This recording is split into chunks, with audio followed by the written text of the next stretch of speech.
Olá a todos. Este trabalho que nós viemos apresentar aqui hoje se intitula Ficção de Qualidade, o Amor e o Humor na TV Brasileira e vem sendo desenvolvido na Universidade Federal de Juiz de Fora no âmbito da pesquisa patrocinada pela FAPEMIG, que se intitula Observatório da Qualidade no Audiovisual. Esse trabalho, então, está sendo desenvolvido por uma grande equipe, coordenada por mim, Gabriela Borges, e foi escrito juntamente com uma aluna de iniciação científica, a Luma Perobelli. Neste trabalho, nós procuramos analisar dois programas, dentro do escopo da pesquisa, nós procuramos analisar dois programas de humor e de ficção, que é o Amor Veríssimo, que foi exibido em 2014 na GNT, e Os Normais, que foi exibido em 2001 a 2003 na TV Globo, e depois foi reprisado na GNT. Esse tema da qualidade na televisão, e agora nós estamos tratando da qualidade no audiovisual, mas nesse trabalho em específico a gente ainda fala de TV. Esse debate, na verdade, ele começa nos anos 80, principalmente relacionado à BBC, que é a televisão pública inglesa. Nós temos discutido esse tema em relação ao serviço público europeu e agora nós começamos esse novo projeto que pretende discutir a questão da qualidade em três gêneros, tanto televisivos quanto dos canais da internet, que é o humor, a ficção e os programas infantis. No caso da ficção, que a gente vai estar trabalhando aqui, o termo, Quality Television, ele ganha força, na verdade, nos anos 90, quando ele começa a ser utilizado e começa a ser debatido no âmbito da televisão norte-americana.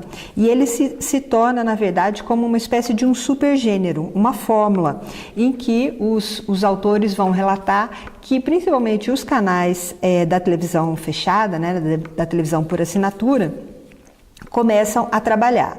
Então entra no ar a HBO e a denominação, que é o slogan da HBO, ela se autodenomina It's not television, it's HBO. Quer dizer, várias séries ficcionais começam a ser produzidas nesse momento e então foi o que marcou o que seria essa quality television na televisão estadunidense. Esse debate é bastante acalorado, porque os americanos veem de uma forma e os ingleses veem de outra, mas a verdade é que alguns autores, principalmente o Cardwell, vão tentar definir a qualidade na televisão, principalmente no gênero ficcional, a partir dos aspectos estilísticos de um programa, e a boa televisão, ou a quality television, vai ser entendida então a partir desses aspectos estilísticos. Na verdade, é um pouco nesse caminho que a gente leva as nossas pesquisas. Aqui não temos tempo de nos alongar um pouco mais, mas a verdade é que a gente traz uma discussão para a TV, para analisar a TV brasileira a partir da ideia desses autores. Na TV brasileira, a gente encontra vários programas de ficção sendo exibidos desde o início com a telenovela, mas a gente encontra muito poucos programas ou muito poucos estudos sobre programas do gênero humorístico. Então, na verdade, assim, a lacuna que essa pesquisa ela tenta apontar, ela tenta explorar, é justamente dos estudos televisivos brasileiros a respeito do gênero ficcional humorístico. A gente vê que desde os anos 80 a gente tem uma produção bastante prolífica na TV brasileira, com bastante experimentação, principalmente os anos 80 e 90. E nos anos 2000 a gente percebe que a televisão por assinatura ela acabou alavancando alguns formatos seriados ficcionais e de humor. Então, esses dois programas que a gente vem analisar aqui nesse trabalho, na verdade, eles tentam fazer um diálogo entre o que foi produzido na TV aberta e o que foi produzido na TV por assinatura. Por isso que a gente escolheu um de cada. Mas, obviamente, nesse espaço de 15 minutos a gente não consegue se alongar muito. Então, eu vou explicar para vocês qual é a base, né, qual é a estrutura teórica que está nessa pesquisa, mas não terei tempo de explicar muito profundamente cada um dos indicadores com os quais a gente está trabalhando. Mas depois vocês podem ler o paper onde vocês vão encontrar esses resultados. Na verdade, nós trabalhamos com a ideia, assim, a nossa hipótese é de que nossa pergunta de pesquisa será que existe humor de qualidade na televisão? E o que seria esse humor de qualidade? Seria aquele humor que leva a uma reflexão, a um pensamento crítico do público.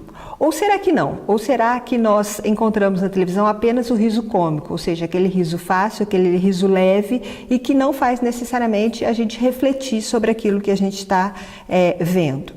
Para fazer esse estudo, então, né, dentro dessas duas considerações, a nossa hipótese é que a gente tinha sim humor de qualidade, mas essa hipótese ao longo da pesquisa, né, que começou em 2013, ela não vem se confirmando muito, mas o que também não deixa de ser bastante interessante, né? Então nós definimos, na verdade, dois parâmetros de qualidade, de qualidade, a partir dos quais a gente vai fazer análise desse material todo, em específico aqui desses dois programas, que seriam os modos de representação e a experimentação. O que seriam os modos de representação? A forma como os personagens são construídos, como a narrativa ela é elaborada e até que ponto esse modo como os personagens são construídos, eles reforçam ou não estereótipos, né? E a experimentação seria mesmo o uso dos recursos técnico-expressivos e a forma como a narrativa é elaborada, como o formato audiovisual é montado, né? Então, o que a gente vai perceber nessa análise? A análise a gente vai fazer então a partir de uma perspectiva semiótica, que a gente faz uma espécie de uma grande avaliação sobre os planos da expressão, do conteúdo e sobre a mensagem audiovisual. Em relação ao plano da expressão, a gente tem um estudo da forma, ou seja, quais são os códigos que compõem essa mensagem, os códigos audiovisuais, sonoros, sintáticos e gráficos. Em relação ao plano do conteúdo, a gente definiu 4 indicadores a partir dos quais a gente vai fazer essa análise, que seria a oportunidade, a ampliação do horizonte do público, a diversidade de sujeitos e o estereótipo. A oportunidade estaria relacionado com a escolha dos temas, ou seja, temas que estão na agenda midiática. A ampliação do horizonte do público estaria até que ponto esse programa leva o público a refletir, né, e trabalha com a ampliação do seu repertório. A diversidade de sujeitos está relacionado assim aos grupos sociais que são representados nos programas. E aqui eu já adianto que, na verdade, nos 2 programas que nós analisamos, a gente encontra uma representação da classe média, né, de casais, porque está trabalhando com relações amorosas, né, de casais na faixa dos seus 30 anos, e aquela classe média que a gente pode chamar de classe média carioca, né, que é muito trabalhada pela Rede Globo, mas que nós sabemos que não é só carioca, é brasileira, né? E em relação aos estereótipos, o nosso interesse é ver até que ponto os programas reforçam ou desconstroem estereótipos.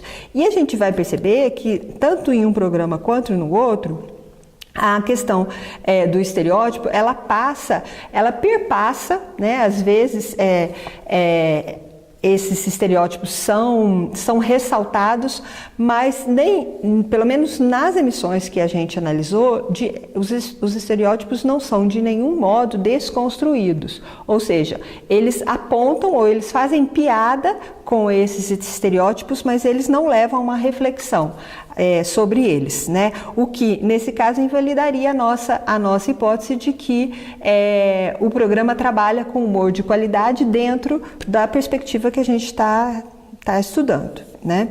Que os programas, na verdade, né?